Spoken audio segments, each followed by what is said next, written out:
Generally speaking, I don't put much stock into ghosts, spirits, and the like. Not that I don't believe that some people have genuine experiences, mind you. I just don't think it happens to me.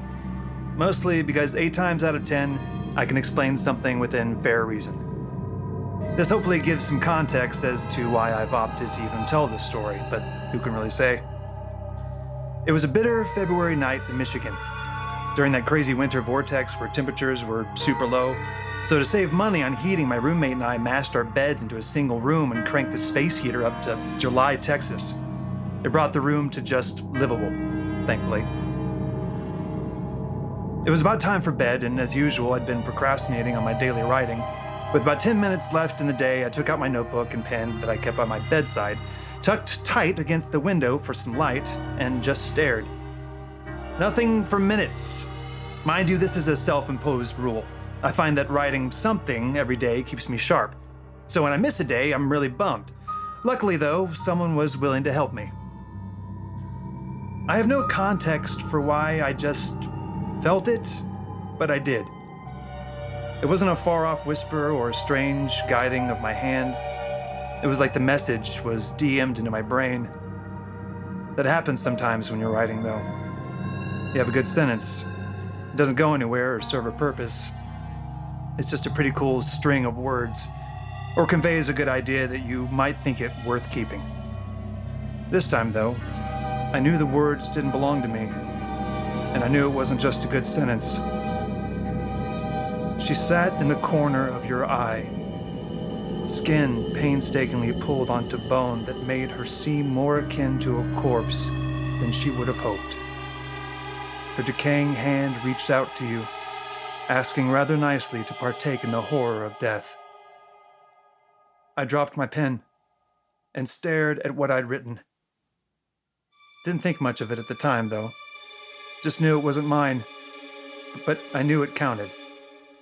It wasn't until later that same night that I was made aware of what actually happened, or rather, what I was told might be the case. My roommate fancies himself some encyclopedia of the arcane, a regular Sebastian Michaelis when it comes down to it. The demonology one, not the butler one. And so, he informed me that I'd picked up someone else's baggage. Quite literally. A friend of his was going through a hard time, and came over while I was at work to have their tarot cards read, burned some sage and some other stuff I didn't internalize for fear of visibly rolling my eyes. It wasn't until the end, though, that he let me know. Sophie was on about killing herself. Still is, probably. But you know her, she's not the type. Whatever tried to get her to kill herself stuck around. I'll stage the place again when you go to work, but be mindful.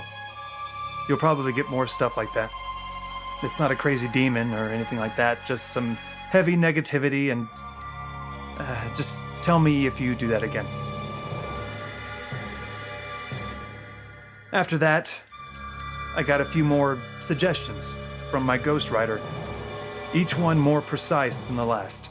I'm usually pretty good at explaining my low points, of course. Everyone has them, and I've been in some serious slumps, but this wasn't my low point. I know my mind well enough to know when it's my demons I'm fighting. This was something else entirely. And what's worse, I didn't know how to fight it. It wasn't attacking or aggressive, just asking. Join me. Take up the end. Finish what little life you have.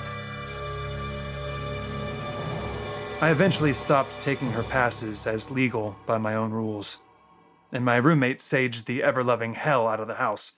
So, I mean, that's been the end of that. Here's hoping I don't have another ghostwriter next year. I don't know if I could deal with that kind of partner.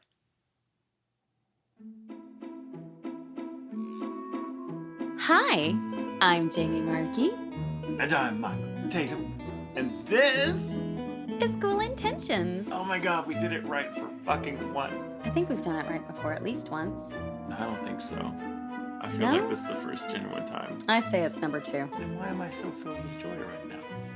Because Aaron is here. That What? must be it. Well, I'm glad to know that you can curse on this show. That's great. Oh, fuck yeah. Yeah. You can't not curse on this show. I think I was when I first listened to the show, I think I was on a ride back from a convention, and I listened to the first set of episodes, which I enjoyed greatly. I think the show was great. And I was like, also the petty part of me was like, damn, this is fucking good, and now I'm angry. Thank you. That's the best compliment. That's right. That's my favorite. That was the quickest way to that chair. That's right.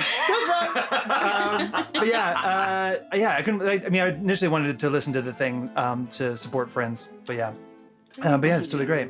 Yeah. So introduce yourself. Yeah, please. Sure. My name is Aaron Roberts. I love Dr. Pepper.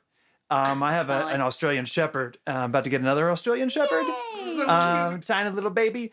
I am an actor, and a voice actor. And currently a home remodeler. Yes. That bathroom's almost finished. We have a exciting. working toilet and a working sink. So I think this marriage is going to work. That's If I'm you very can survive excited a for renovation, Yeah. Aaron's you getting It's the married. worst. They If are- anyone, they're- if I ever decide to start a new job, move into a new place, try to organize a wedding and remodel a bathroom at the same time, I hope that someone puts two bullets at the base of my brain. Yeah, I've heard Yeah. it said that like renovations or remodeling together is worse than a lengthy illness. Yeah. Yeah. It is. The house is ill. The house is ill, and you have to live in it. That's what it is. Yeah, the idea. I've never done it. I've never done it myself, but the idea fills me with absolute fucking dread. Yeah. I hate that I know how to do it. I wish I didn't.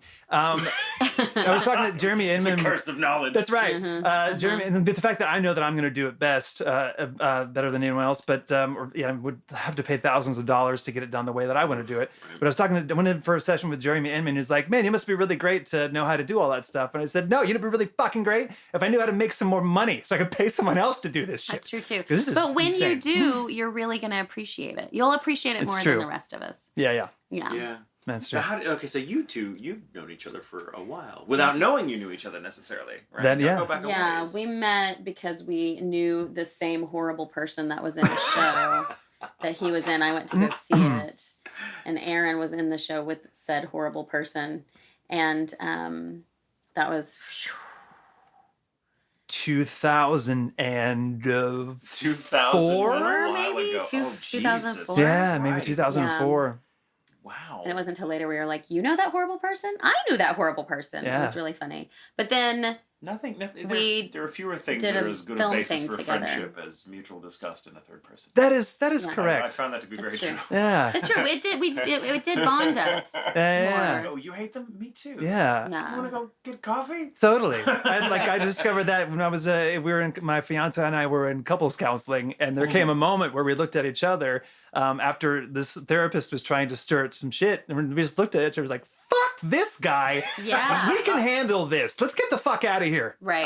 Yeah. That might have been A brilliant good therapist is very important. Yeah. Because, I mean, and you Yes. know really quickly, if like every time you go you feel like shit, that's not a good therapist. No. You should feel better. You should feel happy and good and wonderful. And that's, Jack's gone with me several times. And it's just like little stuff that, like, for example, I am extremely demonstrative with my hands.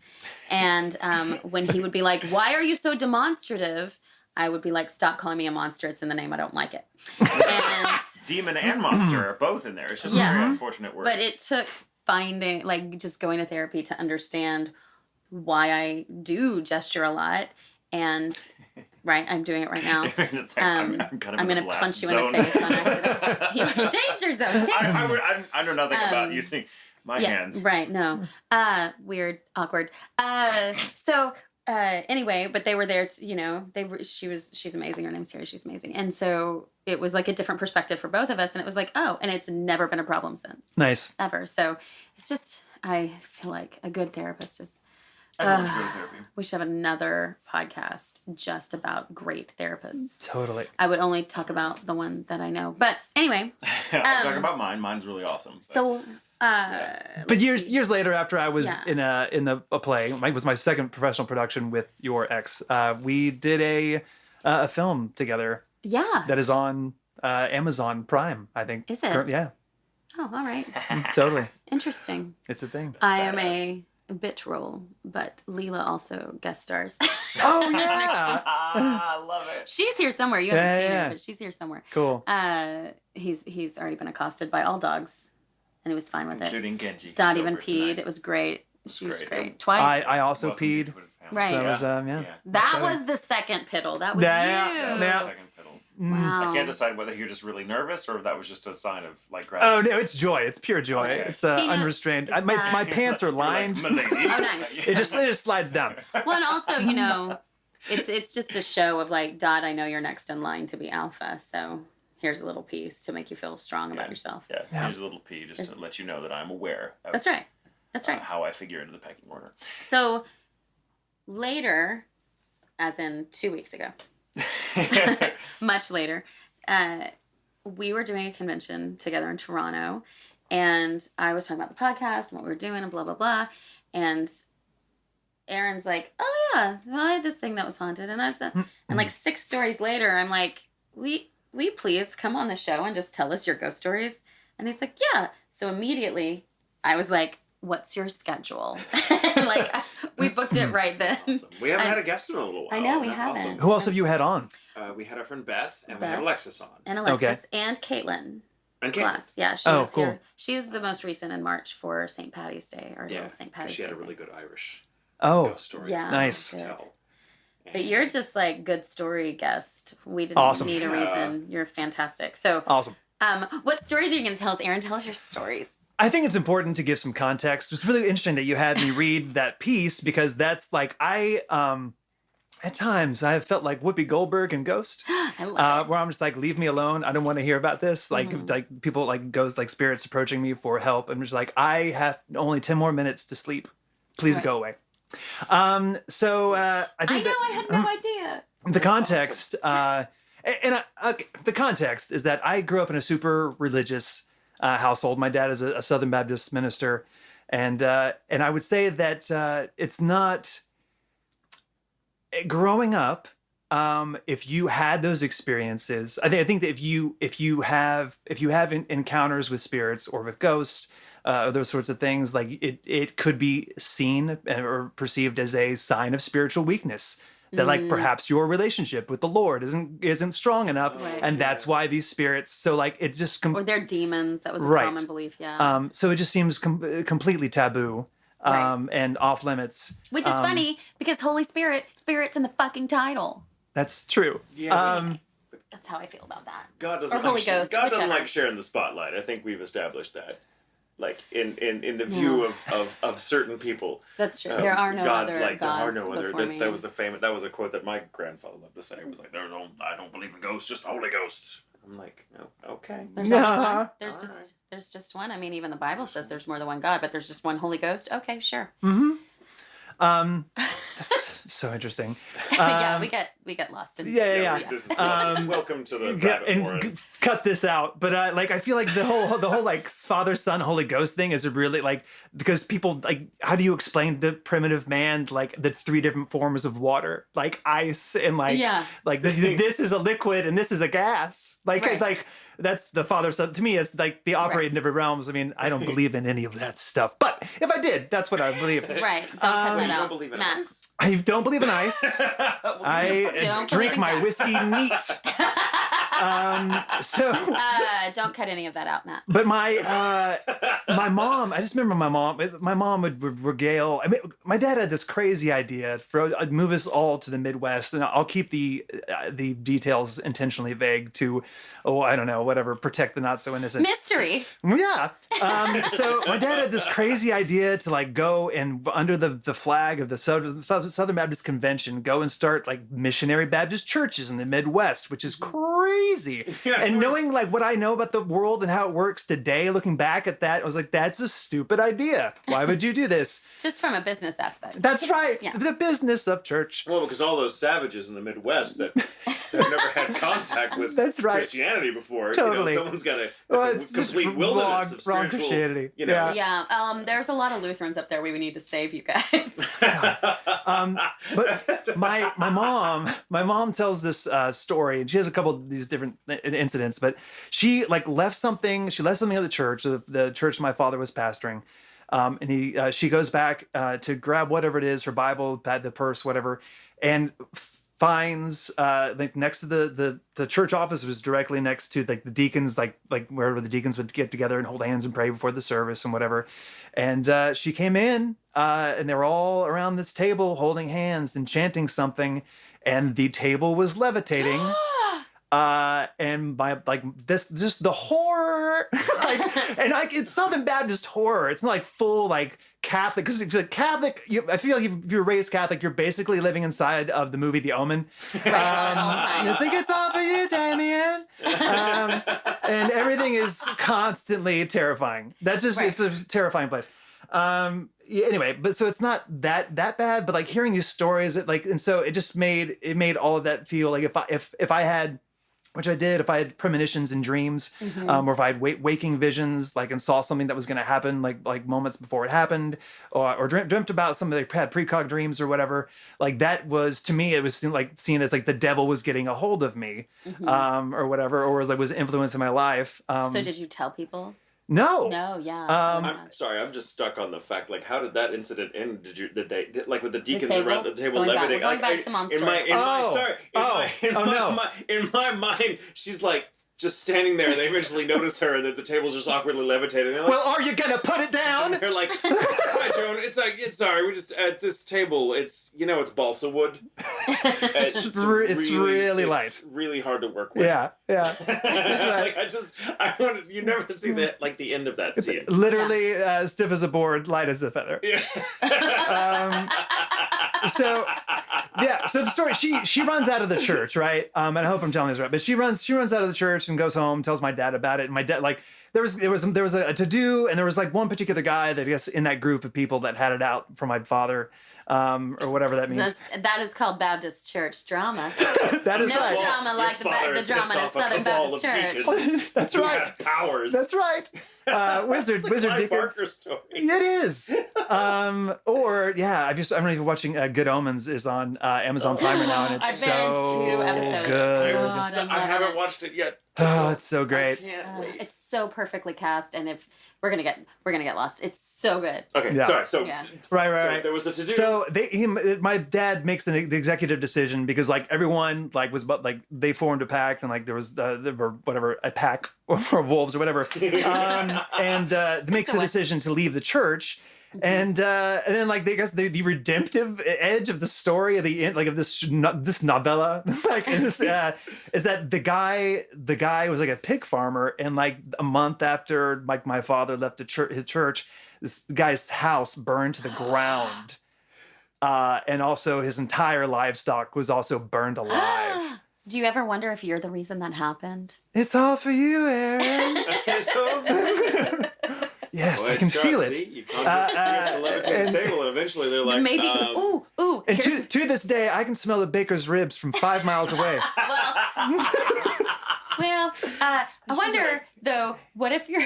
This is awful. This is your movie. What? But in my movie, you've never said anything like that to your parents because of you didn't want to be judged by that. Oh, right? certainly. But you actually inherited it from your father, who also never said anything. And in order to stomp out and have that close relationship, he became a preacher, and then all of this other stuff happened. So it really hit the fire is your father's fault. It might be. And I can't fight that. That's a good movie. thank you. Yeah, but like, write the movie. yeah, because speaking of it, because like I'm from Jacksonville, Florida, which is the largest city landmass wise. Duval, yes, three U's. And the Jaguars. And the Jaguars. Also home to Hooters and Burger King, and one of the 3 rivers in the world that flow north, along with the Amazon and the Nile. The St. John's River flows north into the Atlantic. At least those are the lies we were told as children. Also, side note, I didn't realize until this was brought to my attention within the past week that growing up in Florida, and I was shocked that this did not happen to everyone. We were taught, like, first order of education was teaching you how to run away from alligators. Oh yeah, no. Is it zigzag? Zigzag. Right? It is zigzag. Now I knew this, and I learned that as a It's important child. information. But it was like alligators and quicksand were a big concern. Quicksand, you gotta Quicksand, for sure. stop moving. Yeah. Yeah, you don't want to go out. Yeah. Text. Alligators, quicksand, and the devil. And the devil. But, And tornadoes. We did tornadoes. We had tornadoes drills in Oklahoma, but that was in Texas. It's tornadoes and like how not to poke a snake. Right. Oh my God, I saw a snake today. And in the Pledge of Allegiance. Sidebar. Saw a fucking snake today when I was driving the girls. I was like, there's this weird stick in the road, and it just started moving on its own, and then it was just slithering like the fucking devil, and it went over the curb and into the grass and just disappeared in the grass. And I just like, yeah! The girls were like, what? I was like, it's a snake! I'm in the car. I'm perfectly safe, freaking out about the snake. And they thought it was hilarious, and I couldn't stop shivering from it. And in my movie, there's a guy on the side of the road that looks like Moses going, sorry, that's me. That was me. It's not Moses. It's actually That's Aaron, yeah. That's right. God. Man. So, I'm sorry that we're laughing at your... It's a really interesting time. Like Old Testament times, really interesting. Like men of God used to be wizards. Right. Like, astrologers and wizards. There's an old version, the oldest version of the Moses story. He has horns. Did you know that? I did not know that. He resembles. They ratted that right out of the Bible. Yeah, it's just like just like in Hellboy, they just handed them down. Right. But it's true. And in very, very old Hebrew traditions, Moses was born with horns. That is very similar. Bananas. Do you think it would be really hard to disguise him as a prince with horns?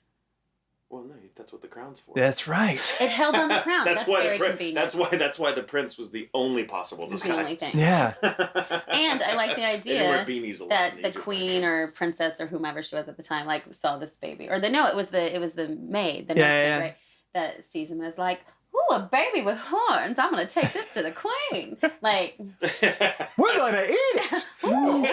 Or sacrifice it to Baal. I feel like if that was me, and I was like, a baby with horns, continue on your way. There's a reason. Yeah. Someone put you in that basket for a reason. Yeah. Sorry. So No. I'm sorry. I'm still just the deacons around the floating table. So, and then they burned down. Was boring. Yeah.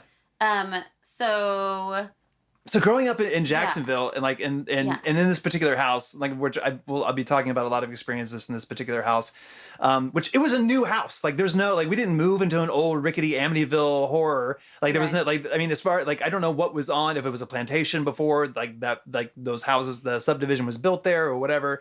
I don't know. Right. But no one lived in that house before us. But I remember, I don't know, maybe as early as 8, being in that house, maybe even 7. I remember one night that my mom was putting me to bed, and I saw, and there was a dimmer on the hallway light, and I didn't, it wasn't just the light dimming, but I saw the switch over from looking over her shoulder. I saw the switch move, and it rotated, and the light came down, and I said, "Mom, so that light switch just moved on its own. The knob turned," and she just looked at me and said, "Aaron, don't ever say anything like that again." God. Well, speaking of therapy. And then she went over and turned the knob back up, and it's stayed in place for whatever. Jesus. But I always remembered feeling like a certain, as a kid, and later I would see other things, but as a kid, I never saw anything in that house. I would feel presence in the house. It's interesting what you say about your mom, because your mom was very hardcore. We don't talk about that, right? Right. His mom was kind of middle ground. I'd rather not. It was interesting, but that's the end of it. And my mom was like, where the fuck is it? Let's find it.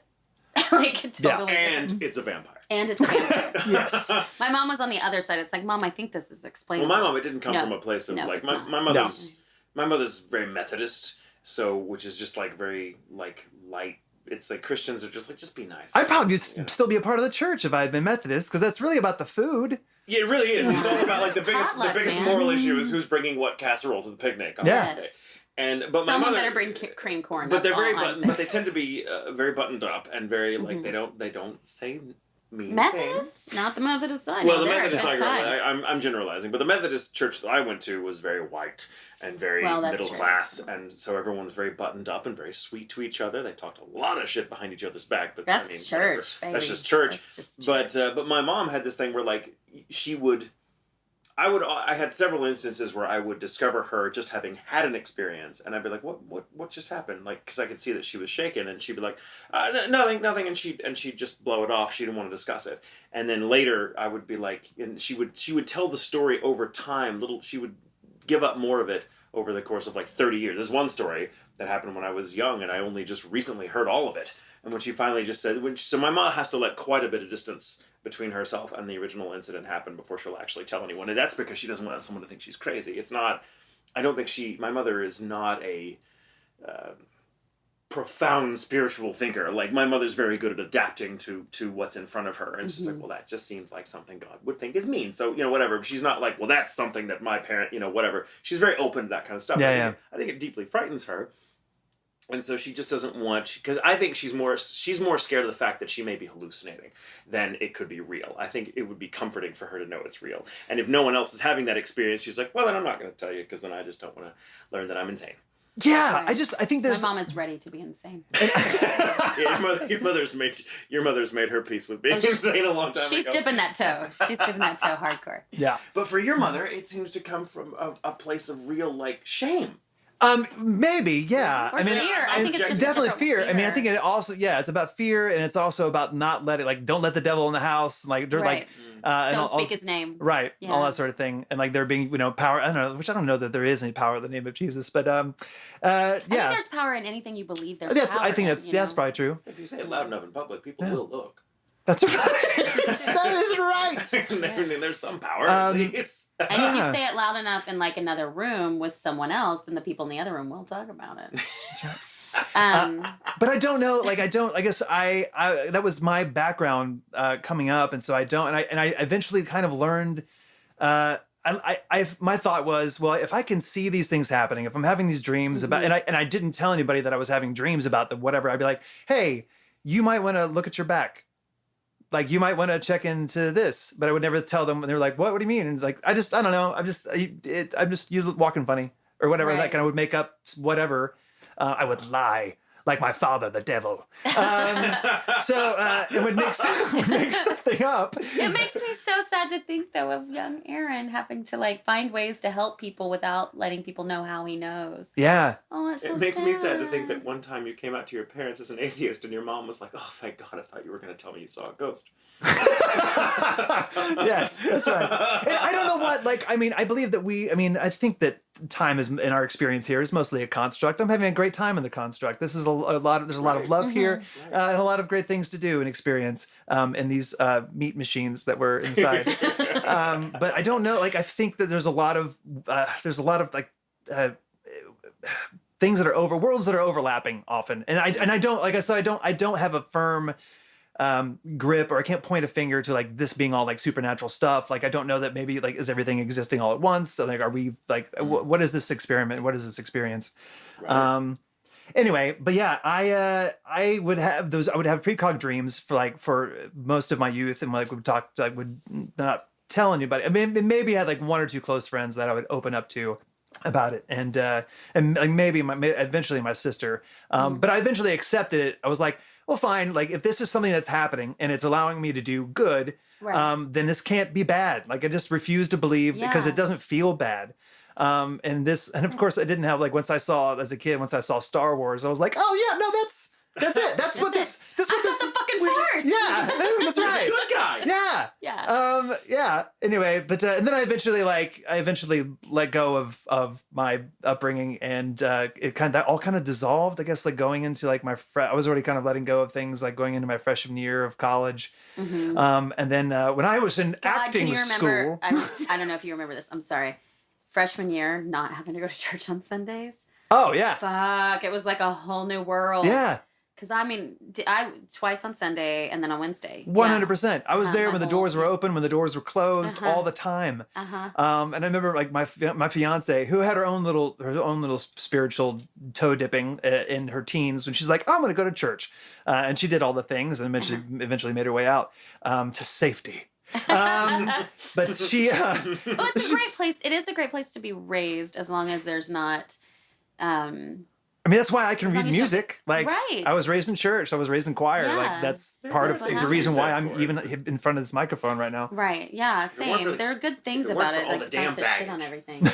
It's just, Yeah. you know, eventually, because people are people, and the idea is wonderful and beautiful and sweet. But then, you know, your music minister is going to fuck his Well, pianist, eventually and then it's he's like- going to Yeah. run away with it. You're like, Yeah. Eventually, you're going to grow up and discover and have to prepare yourself that the world is just larger than you were brought up to believe. I was Yeah. talking recently to a director and voice actor that will go unnamed because this is not my story, but that was telling me that for now, we're going to find out later for her sure. her youth pastor made the girls of the youth group, because they didn't have enough humility, made them wash his feet with their hair. Who didn't have enough humility? You know, the problem, you girls are arrogant. Wash my feet. Wash my feet with your with hair. your hand. Yeah. There's a person with no self-awareness. And That's the, right. Oh. and the, I can't say anything right now. Cool. For legal reasons, I'm not going to Very good, say very good, no, very no, no, good. anything right now. Very good. That's fucked up. Yeah. Okay. Yeah. All right. it's See, and I bananas. And will that's say- far more horrifying than a ghost story. Any day. Right. I will Yes. say, I've always been the one that's like, why? You know, like with like if someone was, why am I? Because then I would bring up reasons. I remember because I was confirmed Lutheran and I was baptized Baptist, right? So I have a little bit of a mix, and so I remember asking my Lutheran pastor why I couldn't speak in church, and it was, you know, well, women because of the, you know, sin and blah blah blah. I'm like, yeah, but don't we have to have children? Like, isn't that our children and cramps, right? That's our thing. So if we were already doing it, then why can't?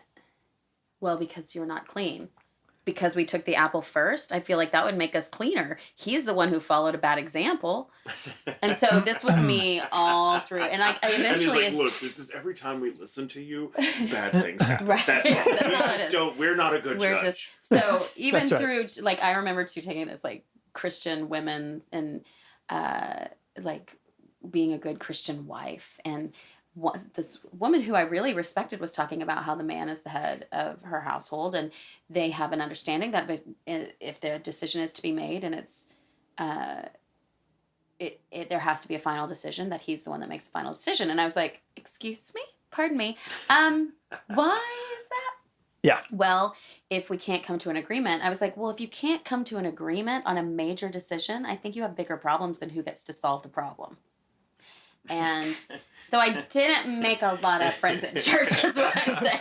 But anyway, I've always been like that, even throughout church. I was on so many prayer lists. I probably still am. And, Good. and if you're I love that listening, prayer thank list. you. Thank you. Which is just a Christian version of hit lists. I know. That's right. It's like someone has Bless a prayer her list on father. a mirror written in lipstick. Yeah. That's right. God, I just remember like prayer circles, and like it was just like all those lists were just an excuse for people to air everyone's dirty laundry. It's like, God, we're gathered here today. We just want to reach out to you and just bring blessings down upon Laura and her fornicating ways. She's cheating with Mike, and this is like, yeah. Yeah. I am Telling everyone's forever business. grateful to the prayer circles that came to my house, because if it weren't for them praying over my gayness, I never would have met my first boyfriend. So sweet. Prayer It's love. works. Prayer works. Jesus is real, y'all. Yeah. Prayer is real. Oh, God. Please don't write us angry letters. It's only, I feel like if you've been in the church, you can still be a believer and understand how ridiculous those experiences Look, I life will also We're not trying to- take all of your positive prayers. I'll take all that Yeah, positive please energy. I pray love for it. me. Yeah. I'm not sure what I believe, but I'm pretty sure if there's a God, he has to have a sense of humor. Oh, my God. Yes. A duck-billed platypus. The end. Uh-huh. 100%. So anyway, so I'm sorry. So as because I went to SMU here in Dallas, and Oh, my God. You're so rich. No, I feel the need. God, I hate that, and I feel the need because my it was a scholarship. do you know when my family It's Rager. was Rager, in he's Iowa. gonna levitate you. I'm gonna Ouija board you through that window. Keep me on that prayer list, guys. Um, Sorry. in 1984, when my family was in Iowa, when all that stuff was going down, my dad was on this crazy mission to start Missionary Baptist Lighting churches. people on fire with his mind. That's right. Fire starter. He Setting pig farms on fire. In 1984, my parents together made with 2 kids made $7,000. That was a lot of money back then. No, it is not. No, it's not. 1984. I did the work, and it's in today's money, it's $16,400. Wow. Anyway, so wow. it did not come from money, and fortunately, that allowed me to get a scholarship into SMU. Damn, a lot of good those powers did him. Yeah, That's right. I can burn fucking pig farms, but I'm only making $7. Can't make money. Insure them first. That's right. Sorry. Could have been So smarter. you went to SMU. I say that to everybody, just so you know.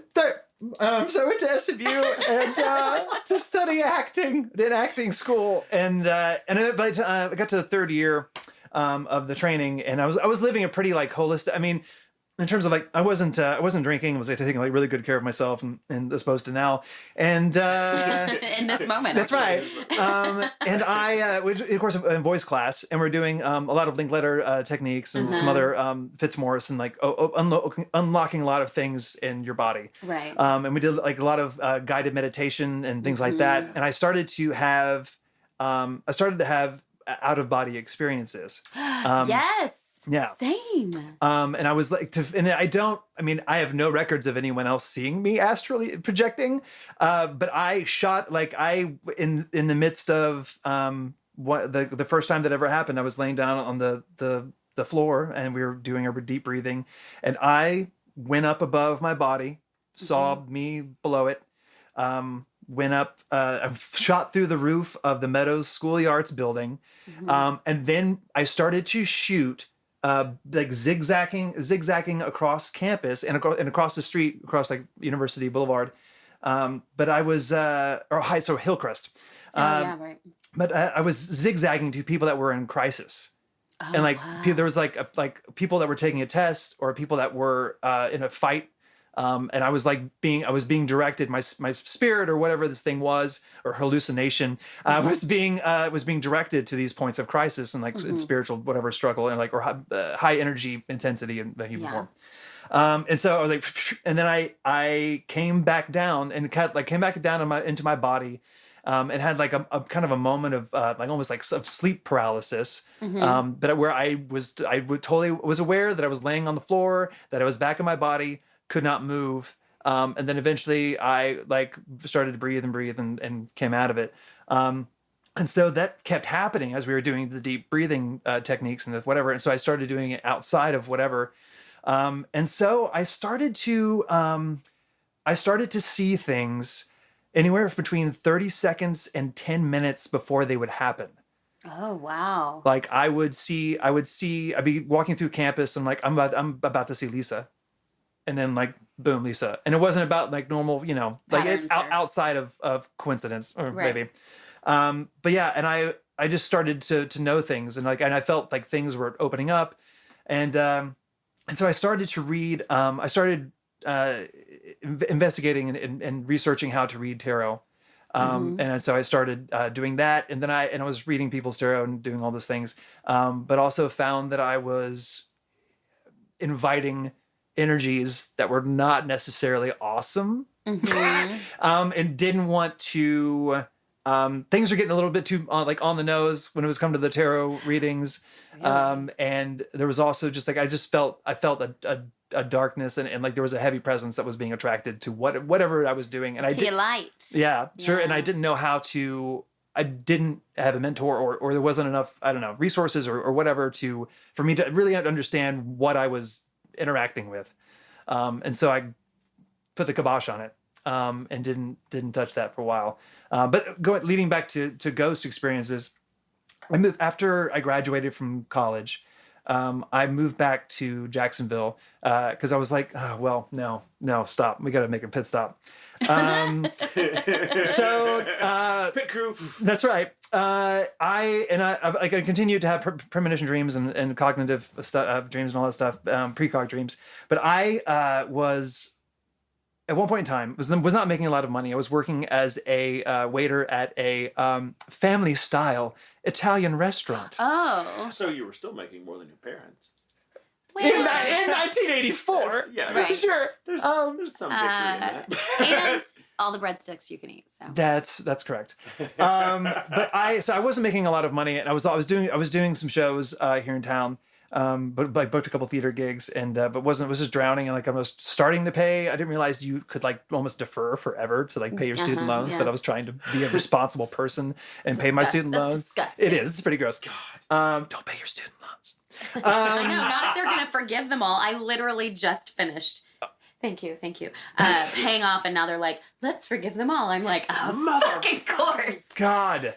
Yeah. I mean, eventually, when this country falls apart, they'll just Who cares? it'll all be gone. Yeah. But I wasn't making a lot of money, and I had like all of my friends have moved away to like different, because I was in theater. Like, everyone moved to like New York and LA and Chicago. And Right. everyone had left, and I like didn't have a network For a anymore. good 5 years, and then they all come back. That's correct.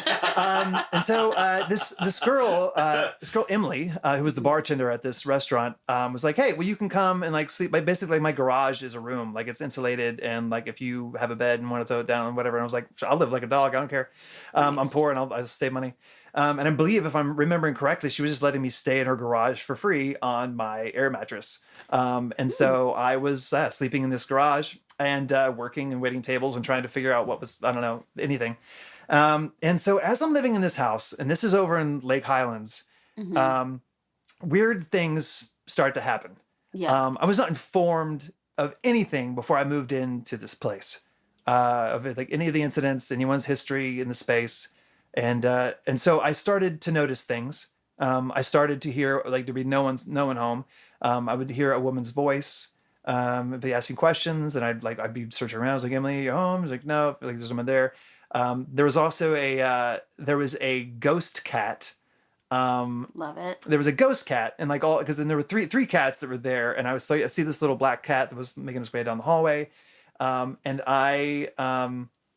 golly, I would go into the bedroom, and there was three cats that were there, all nested together and sleeping. Clearly, I hadn't moved in quite some time, and I went to I think Emily came home that day, and I said, "Hey, I think I saw a fourth cat here."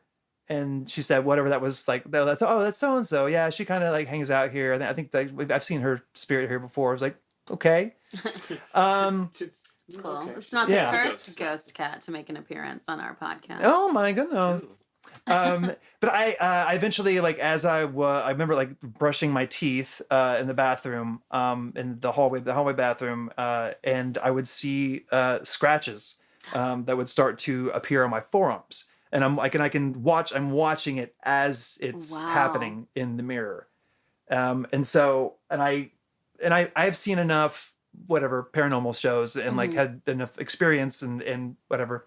To know that that's generally that's poltergeist activity. Yeah. And that generally happens when there's a poltergeist that has a what they see as a dominant man entering the home, and they're trying to send a message that like they are not welcome or they need to leave or whatever. So you peed on the floor? So I peed on the floor. Peed on the floor, wrote my name with the pee. As you do. That's right. And then I scratched my own arm. So I was like, to cover, I was like, I can hurt me more than you can hurt me. So You got bring it. So I went into Emily's room and I said, "Hey, this is happening?" And Emily said, "We don't talk about those things in this house. God. I will Damn it. hold on." She's like, wait till we get to work, and I will talk to you about it at work. And I'm like, "Okay." We don't talk about things in In this the house. particular house. Right. Because she didn't want it to hear? I guess, yeah. That was absolutely. She did not want to stir up the thing or like give it more power by talking about it or whatever. Huh. Yeah. So she tells me, like, we get a slow moment at work, and there's like, what's the deal with all that? Because there's definitely a presence in the house. There's something that's happening here. And she said, well, like, you're not the only person to have an experience. I have seen things, and I also saw cabinet doors would open and close and all that sort of thing. Footsteps. It's always footsteps. Yeah, totally footsteps. Animals too. That's Yeah. especially with poltergeist stuff. They're like the glimpse of animals is pretty frequent Interesting. in a lot of cases. I'm obsessed about poltergeists, and I've been studying. nice. I've made a study of them for a lot of years now. But anyway, that's sure. another time. But yeah, so it's the seeing animals is a pretty common adjunct to That's the awesome. other experiences. I did not know that. Yeah. Awesome. So she said that another friend of hers who's very sensitive to these sort of things came over they were just having a party, and she went into the bathroom and used the bathroom, and then like was washing her hands, and when she looked up in the mirror, she saw a woman that was laying in the bathtub and looked dead, and the bathtub was filled with blood Oh to no! the brim. I don't like that. Yeah, with watery blood, and so she looked back at the bathtub. Oh no! She looked back at the bathtub, I'm and there covering was my eyes like it's a horror movie. and there was nothing. There was. She looked back at the bathtub, expecting to see nothing, and there was still the woman in the bathtub with the blood. And then she turned around and looked in the mirror, and then the woman was standing directly behind her. Oh my god! I know you don't. Jesus, I just fuck. Oh no! Yeah, and she immediately, that girl just got the fuck out of the house and had never come back and never really talked to Emily ever again. A wise woman. Maybe not the not talking, but don't go back. We're gonna break my heart and fast rule. If something like that happens, don't talk to it.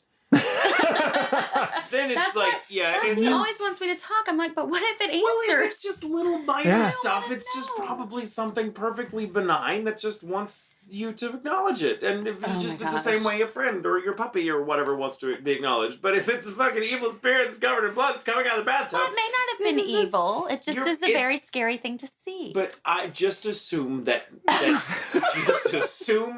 whatever her problem is, it's beyond your expertise. Yes, and it is soon going to be your problem. I bet she was really glad she had just gone to the restroom. Mm-hmm. Anyway. Yeah. So apparently, so Emily told me that, and her parents bought this house for her, or like as an investment property or whatever, as part of their company, but like bought it for her. And got it at a rock bottom bargain basement price. But they did. Because a woman killed herself in that house, like slit her wrists open and killed herself in that bathtub. Wow. So it was. Thanks, Mom and Dad. In town. That is, yes. Yeah, I'm gonna want to know exactly where later. Cool. It is somewhere off of Ferndale. If I drove around enough, I could find it. Yeah. But yeah. Do you know like when the woman supposedly killed herself? Do you have any idea? I mean, it would have been. I think it might have been like 7 or 9 years prior. Put it in. I can't. Yeah. But like, probably like within our lifetime. Yeah. Right. Totally. So, and like a bunch of different weird things would happen. Weird things would happen. I remember she was Emily was an interior designer. She was going to school at like Art Institute to do the things. And so she was drafting some things up in AutoCAD, and she was really proud of what she did. She said, Aaron would like come up here and check out my design. And so I went in there to look at her stuff, and I hear the sounds of jackhammering outside the window. I hear construction workers yelling back and forth, and it's like screaming things, and there's a bunch of like tools and machinery and all this stuff. And that's not quiet. No. And so I look out the window, and there's no, like, it's all chain link fence. Like there's no wood fences that are tall, whatever. I can see everything, and there is nothing out there. And when I look out the window, the noise stops. And when I come back to talk to Emily, the noise starts up again. And then I look back out there and it stops. And I said, what? It sounds like there's construction happening out there, but there's no one out there. And she did not look me in the eyes. She continued to look at her AutoCAD, and she just said, yeah, they've been out there all day.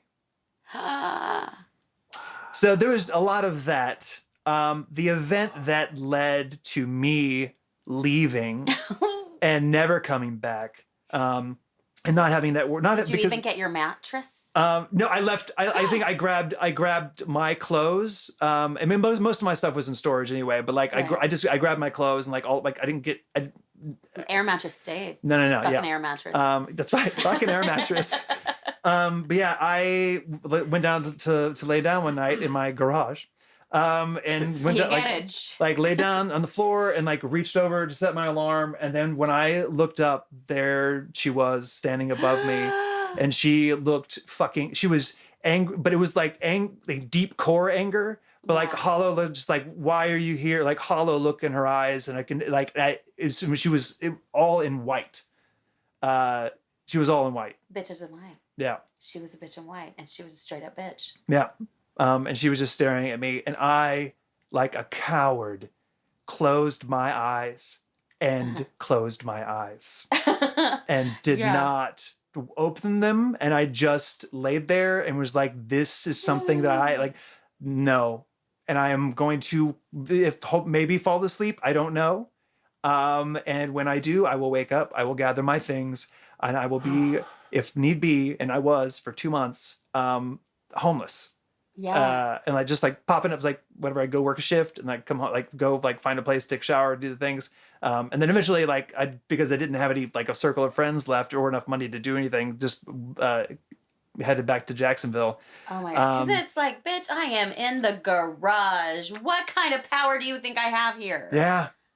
Wow. Yeah. It was crazy. Well, who knows? Did Emily ever have anything like that? Do you know? Like, did you ever talk to her? I don't think she ever had any kind of like direct contact visions of her with the woman. Yeah, I think she just had like things would be knocked over off the counter. I mean, like she lived with cats, how so could God she only fucking live there? Right. If she had frequent encounters with her. I don't know. Maybe People are weird. Sensitive, but that's interesting that she would have some of the experience. Like that's terrifying. You talked about just backtrack for a second. You talked about like the first time when you were shaving or brushing your teeth rather, and the scratches appeared on your arm, and you went to her and were like, "What the fuck?" And she was like, "We don't talk about that here." What kind of things did she tell you about? Apart from like her friends, did she relate any of her own experiences? It was just noises. She saw the ghost cat. She saw cabinets open and close. Okay. That was the thing. You may have already said that. I'm just I'm so jarred by what you personally experienced, and I couldn't remember if she'd given you any details. Yeah. That's so, and that's incidentally, that is also a common feature of poltergeist activity, is that some people have far more intense versions of the same experience at the same time. So, for example, like going back to the animal, there are several cases where there's a case of a farm in Yorkshire where prior to events escalating in the homestead, the ranch itself experienced weird things, but people saw like one of the children, they weren't children, they were younger members of the family, but teenagers, saw just what they thought was like a normal house cat that was like kind of lining the fence, but at the same time, the younger brother of the one, I'm getting it all muddled, but two people saw the same cat, but one person saw it as a house-sized cat and the other person saw it as a leopard. Oh, wow. And they both saw it doing the same thing. And this was like shortly before, things like what we associate with classic poltergeist activity began escalating in the home. In the Skinwalker Ranch story, where they saw gigantic wolves, I mean, like extinct dire wolf-sized wolves, that everyone at some point saw. But it just weird things like that. So it's like there's a phenomenon going on, but different people with different levels of sensitivity see something a little different. But there's some overlap. I'm just fascinated by all that, because that house sounds fucking crazy active. Yeah. I mean, for the because apparitions, I mean, and we all know this, apparitions are the holy grail of the paranormal experience. They don't happen very often. Right. Maybe 1 in a million people have seen one like for longer than just a blink of an eye, or seeing something straight, seeing one straight made on. eye contact with them. Made eye contact with them. Yeah, it doesn't happen very often. It just doesn't happen. But people they'll catch glimpses or see shadows or something, and it's almost like certain people just can't see it as well as others. Yeah. But if some people are in the right place at the right time, then and who knows? It's like maybe you being there was like finally someone that I can talk to, and she just, she's so whatever, the spirit is so imprisoned in her last emotion that even curiosity looks like hatred and anger. Yeah. She doesn't live there anymore, though. I would imagine. I can't imagine. No, I just can't. Yeah. God, that was way more intense than I was expecting. She should totally sell now. That's probably worth a mint. Sorry. Ghost or not, I mean, that property value is increasing over there. That's right. That's right. Cyber. God. Wow. Yeah. Oh my gosh. That is So then, So yeah, so I moved back to I moved back to Jacksonville, which is and my parents were both my parents were both out of town, living in two different cities, doing contract work, like IT stuff and whatever. So I was living in my childhood home by myself, and was doing, because they were looking to sell at some point soon. Like, they all live in Tennessee now, but they were looking to sell at some point soon. And so I started doing remodeling. I was remodeling their bathroom. that's when you started. That's when it all started. Well, I mean, when I moved back to Jacksonville, I started working construction, which is when I learned to lay tile, and was working with my cousin and building homes. Building homes, slipping, building homes in Jacksonville, and just south of Jacksonville. But yeah, so I learned to do all that stuff and was remodeling my parents' house so they could sell it, and and they give some minor upgrades. So so that's when this girl appeared. Right, construction. Construction. That's what I find so ironic, is like doing renovations, like that's your expertise that you've gotten into now. I am sensitive. Let me go do the things that stirs everything. That's right. That's right. Keys, something will happen. But like I said, I mean, that was a Ouija like board. Just that was our replace a wall. Oh, that's right. That is right. But yeah, that was because that was a new house to us. Like, that was not no one, like, I don't know what was there before, and I never saw this girl pop up ever until I moved back home. And she she showed up even before I was doing the things. But she, like, I remember, like, specifically, like, there were times that I'd be painting painting the walls, and she just, like, would come and, like, be like watching me paint. And that was more glimpsey stuff. Like, I would look and see her, and then she'd be gone. But she was about 5'7". She had a bob. I don't know anything about women's fashion or haircuts. That's a bob. What you're describing is just cut short, like at the jawline. Yeah. Maybe not the jawline. It was definitely shoulder length. So she shoulder length brunette hair. That's a long. I'm so sorry. Okay. I am a bald man, and I've not had to know anything about hair for quite some time. You wouldn't believe how much money I'm saving. Back then it was still a bob. That's right. Back then it was still a bob, though. That was before lob was really being used. So it's another podcast. It is. But it was shoulder length brunette hair, and she had glasses, and she was wearing this green dress that she had a white collar on. It had a white collar, but it was down, like, almost to her knees. But the shape of the dress could have been from, like, a period of, like, 50 years. Right. Like, I never got a good enough shot at it to, like, understand. Type of, yeah. So anyway, sounds like a classic A-line. Totally. Yeah. But she started hanging out, and I let her know. I was like, hey, I'm cool. If you want to talk about stuff or you need to get something out, like, I'm here, and whatever, you don't have to be afraid, and please don't. I mean, she didn't seem malicious or mischievous. She just seemed curious and hanging out. So yeah, so my next door neighbors are Frankie, and back in Jacksonville, are Randy and Frankie. Yeah. Frankie is the wife. Frankie is all about the supernatural. Is all about she wanted me to read her tarot cards. Like, absolutely fucking not. Never again.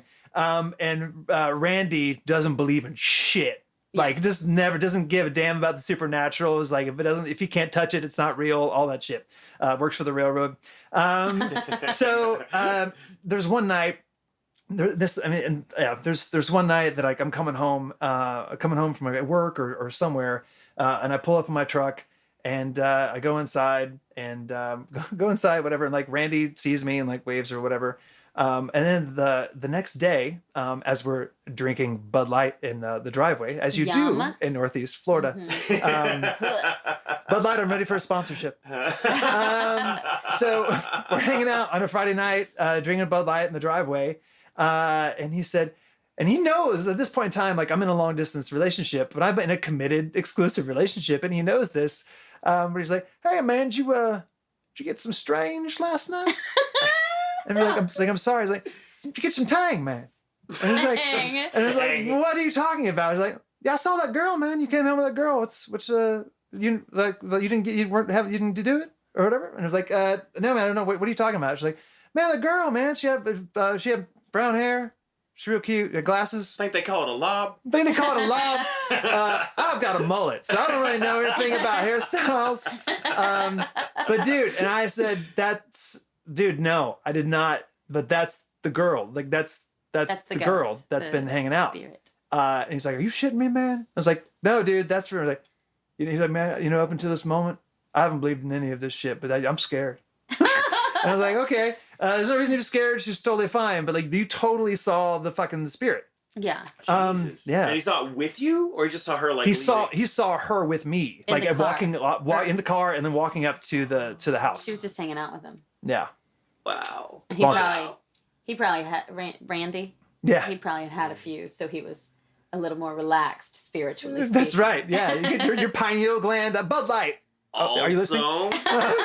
also a Bud classic Light feature. helps you see ghosts. That's right. That's a new slogan. You can pay us for that. Also a classic feature in poltergeist hauntings, where like the center Alcohol of it, or drinkers. people can be more sensitive if they are Yeah. alcoholics. One famous case, Doris Bythers, when she was alcoholic, shit would happen around her constantly, enough where like 20 people could see it.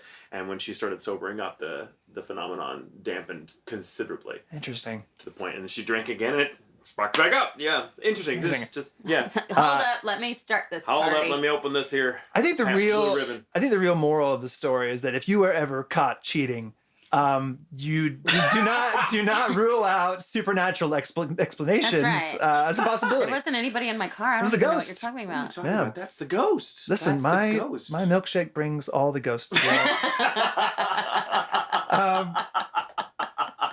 So you did keep the air mattress. That's right. I did. We should get T-shirts made of my We milkshake should. brings all the ghosts We together. have a guy. Awesome. Brad, are you listening? But over the course of time, and like I'm having more experiences with this girl, like she never opened up to me, like she never said anything, she never like whatever, she's just chilling, hanging out. And then at one point in time, my sister, I think my niece was probably 4 or 5 at the time, my niece Zoe, and she which kids are, when you're a kid, before you put weird filters on your brain, you can't see anything. When you grow up and become an adult and your childhood dies, you can, like, you're more open. But she came to visit, and like my sister also came to visit, and Zoe wandered off into my sister's old bedroom, which at this point in time was completely empty because I had painted it, and everyone was moved out. But Zoe wandered back there and stood behind the doors, basically, that was cracked open. And she stood and was staring behind the door. And for whatever reason, mother's instinct or whatever, my sister was like, "Zoe, girl, what's going on, baby? What are you looking at?" And my niece said, "There's a girl behind the door." And I was like, "Yeah, that's a thing." Yeah. Anyway. Wow. Man. Jesus. See, the word does have power. Oh my gosh. Fuck. Yeah, That's and so this is what we were talking about right before opening ceremonies, which started an hour late, and I was like, "Stop it! We are having a conversation." Thankfully, they were late. You're like, go on. Go on. Tell me everything. This is so this at this point in time, this is where I kind of start to feel like Whoopi Goldberg, because I feel like things are reaching out to me and things are happening. But and this is a dream. It's interesting. There's this theory. I heard this recent theory that people that claim that they have been abducted by aliens are having some sort of released like flashback memory of childbirth. And that because you're being like, there's suddenly like a bunch of light, and you're in a super lit area, and there's people wearing masks. Yeah, into this brightly lit. And they have these weird faces with giant eyes. Yeah, so that's right. what they're seeing. That's everybody's correct. like, "Oh, baby." Mm-hmm. It sounds like a bunch of malarkey to me. But yeah. So my point being, there was a night I had this crazy dream. It was super detailed, but I had this crazy dream. I'm sleeping in my childhood bedroom, and I'm working at this point in time. Like, I'd stopped working construction and I started working for this retail business because like the housing crash of 2008 had happened. Oh yeah. And so I was working for this really terrible flooring retailer, and I had to work on New Year's Day. So I sales. Yeah, sales. that's right. No better way to start the year by spending money. But I was having a kind of a waking, like a lucid dream where I was in my room, and I guess there was morning light that was pouring into the bedroom. In my dream, I look over at the opposite corner of from where my bed is in my room, where it's very dark, and I just see these 2 white eyes pop open. And I'm like, okay, terrifying. But also, like, this other girl is talking to me. I've got ghosts and things are happening. So I'm like, okay, I'm open. I'm open. Like, if this is something that's going to happen, like, I'm here for it. Let's Let's do just it. do it. Yeah. So then she starts like crawling over to my bed, and I can see that she is dark. Like, she is dark. Yeah. Like, she is like this. I can't. I'm leading hard. She looks either like she's either black, but like African black, like it's like super North African black, or she's perhaps Indian.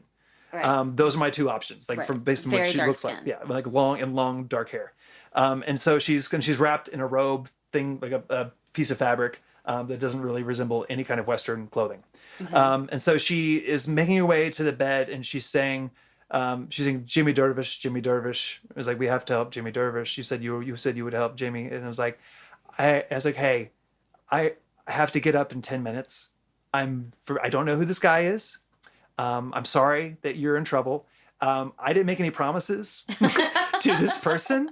I don't know how to help you. I would like to go to bed. I'd like to sleep some more before I have to get up and go to this horrible I job. love your passion for sleeping.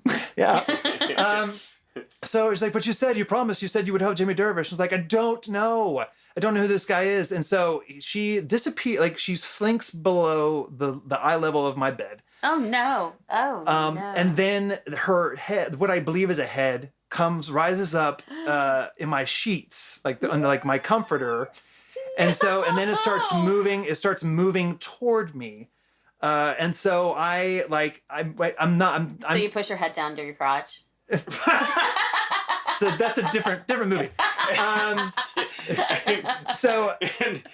seeing a pattern here. You're like, no, I swear I didn't have anyone over. That was a ghost.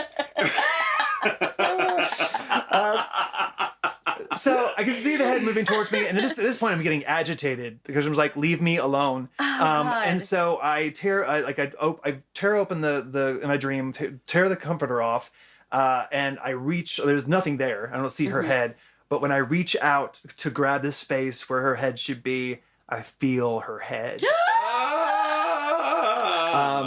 And then boom, I wake up. And my room looks exactly the way that it did in my dream. I look over in the corner just to make sure that nothing's happening. And so I was like, Jimmy Dervish, what the? And so I go and we had Google then in 2000. Thank God, by then. I know. So I Googled Jimmy Dervish, and this, I actually pulled, this is a BBC article. It looks like by Tyne Roots was the person who wrote it. And this is actually, I wanted to be on the show back in February because this ties into Black history. Yeah. So this is a little snippet from this article. Jimmy Durham, the sergeant's boy from Sudan.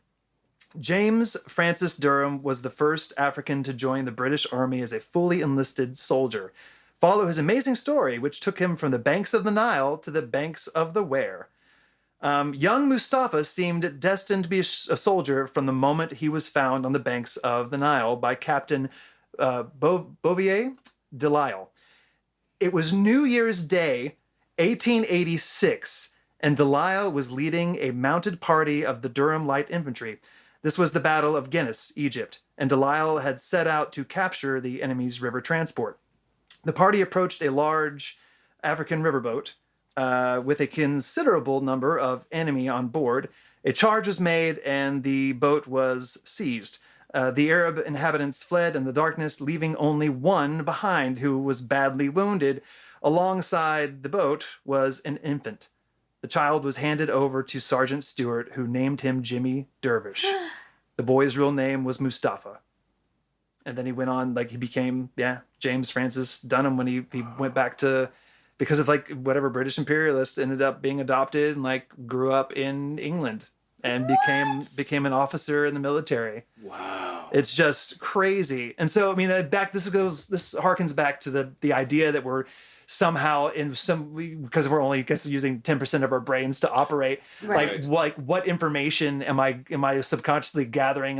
Is that something that I heard about in my 4th or 5th grade, whatever, or 6th grade history class? No, it is not. And there's no way that I was possibly retained that crazy knowledge to come up with that imagery. And so that's, I don't know. Maybe I did. Who knows? But and yes, I understand. Like she wouldn't have been saying Jimmy Dervish in English. It was Right. definitely, that was not, she wasn't speaking her native tongue. But yeah, I just thought that was crazy. That is crazy. And the That fact is that crazy. it was, I woke up on New Year's On New Day. Year's Day. Yeah, it was Huh. bonkers. And I went to work that day and told everyone that story. Yeah. And they were all impressed. Yeah, it's an impressive Yeah. story.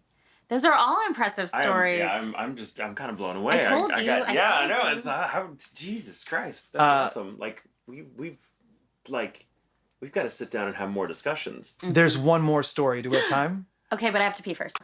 Okay, so one more story. Right. So I'm still in the process. I'm in Jacksonville. I'm in that house, and I'm in the process of beautifying things, and I'm doing yard work or whatever. And it's probably like, it's around sunset. It's like, I don't know, 6, 5, who knows? But it's around sunset, and I'm pulling garden hoses together and cleaning things up. And my neighbor, Frankie, and her daughter, who I guess is still under the age of 18, so I won't say her name. But Frankie is watching her daughter play in the driveway, and they're just hanging out and doing whatever in Florida. And so as I'm in the middle of work, I look over and I see someone standing behind Frankie that I've never seen before. There's this older lady, a little bit stout, with curly gray hair, this white and pink striped shirt, and these kind of nasty pink shorts. And so I was like, I've never seen that person before. Pretty familiar with their family. We have poker nights and do all things. And so the way that the sun was shining through her and or off of her was just different. I don't know. And so, and I thought about letting it go, and because whatever, I'm trying to get work done, but it was like something told me, I felt led to go and talk to Frankie about it. So I went over there and I said, "Hey, do you have and I didn't open with this. I made it not seem like I was a total sociopath. But I was like, I just took them. I'm not going to say that. So I went over and whatever, made some chatted, made some small talk. And I said, "Hey, you got some company over here today?" And she's like, "No, it's like, so it's just you and Alyssa?" "Yeah, just me and Alyssa hanging out." And I was like, "Cool." And she's like, "Why?" And I said, I saw a woman, and I described her, the gray hair, the nasty pink shorts, and the white and pink striped shirt. And Frankie just burst into tears. And she said, "That is my grandmother. We always used to make fun of her nasty pink shorts. And I never got to tell her that I was pregnant with my daughter." Aww. And so knowing that she is here and watching her great granddaughter grow up is amazing. Yeah. And she bawled and held me. Aww. Yeah. That's so sweet. Yeah. That was a good. Thank you for that one. Yeah. Yeah. I needed That's a good something one. a little less terrifying. Wow. Yeah. Wow. Yeah. Wow. So does this happen a lot, or is it just kind of... I am actively avoiding ghosts these days. Nice. Yeah. It's terrible that you came on this podcast. That's correct. Surprise, surprise. Yeah. Kind of shit happens. Do you ever, and this is a very deeply personal question, of course, but do you ever see yourself ready to kind of dip your toe back into it, or you think you're just done for good? I don't think so, man. I just don't. I can't, It's a lot. I just can't. I don't want to. It's just, it invites too much. I just don't. And I don't, I just don't. There's nothing. I don't know, man. I don't know. I don't think so. It's the energy that it, the weird energies that it brings in. I don't really want those in my life. Mm-hmm. And I don't know that I don't know that it's benefiting. I don't know. Maybe it benefited Frankie and me telling her the thing, but I don't really. Yeah. And I feel like whoever that woman was that was with you with the hair and the dark hair and the glasses, she was obviously benefiting somehow. Sure. Having at least somebody to hang out with that was okay with her hanging out with them. Yeah. Yeah. But it's just it's a lot though. It is a lot. It's also crazy. I mean, I sound like a crazy person, talking about these things. And it's of course, but I mean, that's yeah, it's it just doesn't fit into most people's view of the world. Yeah. And that's what's so terrifying about the experiences. Like when my mother has these experiences, I imagine there's something akin to what you must feel. Like, I think my mother probably is very sensitive, or at least sensitive enough to have had some pretty intense experiences, and she feels ashamed of them because they don't make sense with what she knows everyone else believes. Right. And that's how fucking lonely that feels. But it's weird that sense of isolation may be what draws whatever it is, because they must feel the same thing on some level. Yeah. So who knows? I mean, it's like they know their own. Yeah. Because I've had my own experiences too, but I can't remember a time where I ever felt, and nothing even comparing to the intense experiences you've had, but I've had enough that I was like, okay, yeah, clearly there's something and I believe in it, but I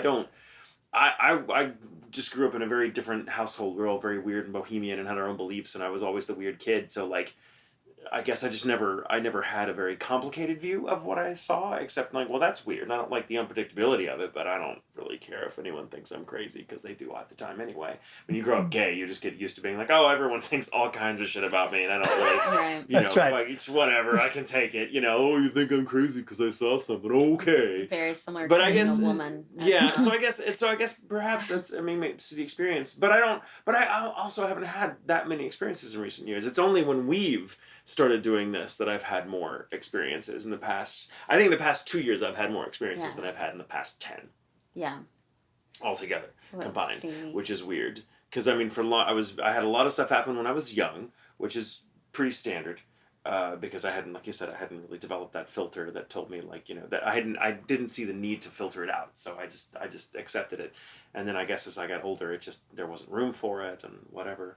But I used to read tarot too, and I stopped because I had an experience where I read someone's tarot and he was a total non-believer, and then something happened that was pretty much exactly what I saw in the cards, and I didn't know how accurate it was. I never do, but that was one where he came back and he was, really shaken by what had happened. I like that both of you are like, I was really right, so I had to stop. I was so good at it. Well, it changes things. It changes things. I mean, one, it does open up. It's not the card that changes it, though. Well, no, it's the You fact guys that aren't changing well, no, but it's suddenly you have this relationship with a person who now sees you as someone that knew something you could not have possibly known, and like, it's hard to. I can't. I mean, that's a I them can't, problem. Well, I can't fault anyone for like being creeped out by that. It's like if you knew you were sitting across from someone that could read your fucking mind. Not that that's I'm saying that, but as a metaphor, if you could sit across from, how close do you think you could possibly feel to someone who could read your mind? Because there's, what I mean. I feel like that's the best possible. I mean, you can read my mind. We're very close. Well, I don't know. I think there's. I think it's a barrier. I think no one wants to be around you because no one wants to. Huh? I'm a contrarian right now. I That's apologize. okay. Well, we need texture. Well, but I mean, that's the thing though, is like, and maybe this is just me and my whole like I don't fucking care, but the person who is like, oh my gosh, I asked you to do tarot cards and you were right, and now I feel like you can read my mind, is an idiot. So like, fucking who cares? Well, for me, it wasn't that. It was like it was. Is that hardcore? Is that too mean? I think in my I'm not understanding. It wasn't. Well, in my experience, it was a little more complicated than that. The guy didn't believe in this stuff, and then now our shared experience made him believe in something. The spiritual mic on him. Well, but it fucked with him, and it had tragic consequences, and wow. so then it's like, not that he blamed me, but I now associated with something that was fucking awful. That's different. Yeah. And so I'm now like, I don't want to be that for people. I don't want to be a bad association because of something, some weird little parlor trick that I happen to be good at. Not that it's a parlor trick, but you know what I mean. Like, it's do I have to do this? I don't need to do this. I can have meaningful relationships without reading people's cards. There's a lot of. I know several people though that do tarot and they just won't say bad stuff. They just leave it out. Yeah. When is the last time that you all had anything read for you? You pretty 3 recently. weeks ago. Cool. I was approaching about a year ago, I guess, right? Yeah, About a year yours was ago. probably a year. Mine's not too long. I don't mind having. I don't mind having it. I'll tell you about it. Yeah. I don't mind having it read for me. I just don't like necessarily reading it for other people unless we're close enough that I can be like, all right, this is. But yeah, the person who I read who read my cards, she does not keep it quiet though. Like she'll say the bad stuff too. Yeah. Oh, okay. She's she's very, also very straightforward. Fucking awesome. Yeah. She'll be like, if you don't want that to happen, you should stop fucking doing that shit. She'll be like, so that thing oh. is stupid, what you just did. Right. And I think it's time for you to accept that it's stupid and move on. Like, that's how she is. She's pretty direct. But, it's like hardcore therapy. If you pair a really good psychic with a really good therapist, it's great. And a Bud Light. And a Bud Light. But just like pour it Light. out. Don't Don't drink it. Yeah. Don't drink it. Don't drink it. Thanks. Man, thanks for coming on. I'm This so glad. this has Thank been you. Yeah, thanks amazing. for having This me. was awesome. I hope everybody else loved it as much as we did. I'm sure they're all at home making the same gestures, hiding their eyes, Hiding even their though face, this is all audio. So good. Whew. Thank you. Yeah. Thank you. Did we ever say who submitted the first story that you read? That was Kai. Kai, okay. Kai. Thank you, Kai. Thank you, for Kai. giving That was us a great the cold story open. as Awesome. well. It was really great. Very creepy to think about too. Just like all of a sudden, oh, this is in my mind. Oh, this is mine. And that's, you know what? I think that's a great way to describe to how, if you're having some sort of psychic thing or, you know, you're seeing something, it appears in your mind like somebody put it there. And I usually describe it as like, if somebody's like, okay, visualize a bicycle, and does the bicycle have a basket? And what color is the bicycle? And, you know, you can see it in your mind what this bicycle looks like.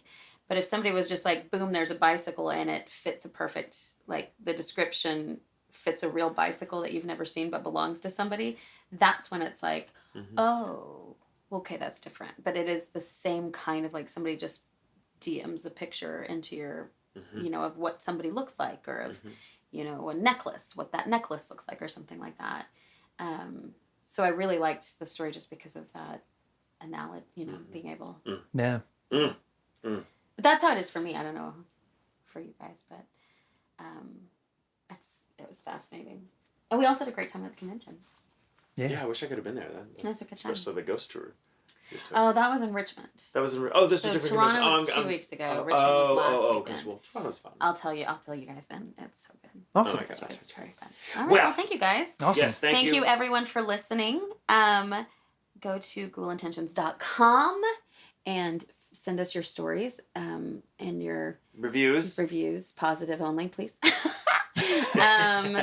Put us on your prayer list. Put us on your prayer list, 5-star prayer list, and 5-star prayer list. You know, tell your friends, tell your family. I do not have a quote ready. You don't have a quote? I did not get it ready. Do you have a quote that you want to stump Michael with? Like a movie quote? That's kind of our thing. You know, you've listened to the show, or have you heard a full episode? No, yeah. Yes, I have. I don't remember any of these. These yeah, quotes. We always end with a quote. She tries to stump me. And then it's he just never, thing. And then almost never gets it. Like 99% of the time, never get it. Which is, I don't see why it's fun, but it is funny. Does anyone have a quote? Yes. I knew it. We must pay the rent. We can't pay the rent. It sounds like college. Here's the thing. When you tell me what it is, I'll be like, oh, yes, of course. You have probably never seen this movie. It is one of my cult classic favorites. It is Hudson Hawk. Yes, I know Hudson Hawk. Side by side. Oh, God. Yeah, I just never would have, not in a million years. I haven't used to seen do that the movie in thing about a where million you years. have is it though you have the napkin and it's your mustache and your bow? I can't.